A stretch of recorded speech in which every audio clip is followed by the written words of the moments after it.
ગાંધીનગર મુખ્યમંત્રી કચેરીને ફરી એક વખત બોમ્બથી ઉડાવી દેવાનો ધમકીભર્યો ઈમેલ મળ્યો છે। ઈમેલ મળતાની સાથે તે ગાંધીનગર સચિવાલયની અંદર પ્રવેશતા તમામ કર્મચારીઓનું પણ સઘન ચેકિંગ કરવામાં આવી રહ્યું છે। મુલાકાતીઓનું પણ સઘન ચેકિંગ કરવામાં આવી રહ્યું છે। તમામ ગાડીઓનું પણ ચેકિંગ કરવામાં આવી રહ્યું છે। સ્વર્ણિમ સંકુલ 1 ખાતે જ્યાં બોમ્બથી ઉડાવી દેવાની ધમકીભર્યો ઈમેલ મળ્યો છે ત્યાં બોમ્બ સ્ક્વોડ દ્વારા હાલ ચેકિંગ ચાલુ છે। તમામ પ્રકારની જે મહત્ત્વની એજન્સીઓ છે તે પણ આના ઉપર નજર રાખી રહી છે। ખાસ ફરી એક વખત ગાંધીનગર સહિત અન્ય જગ્યાઓ ઉપર પણ બોમ્બથી ઉડાવી દેવાનો ધમકીભર્યો ઈમેલ મળતાની સાથે જ ગાંધીનગર પોલીસ પણ એક્શનમાં આવી છે। આ જે માહિતી જે છે તે 10 જૂનના રોજ મળી છે।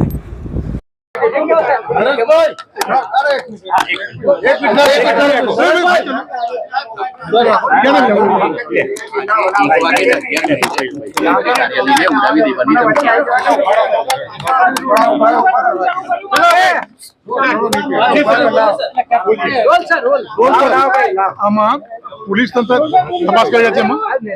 આજે ધમકી મળી છે, પોલીસ તંત્ર તપાસ કરી રહ્યા છે।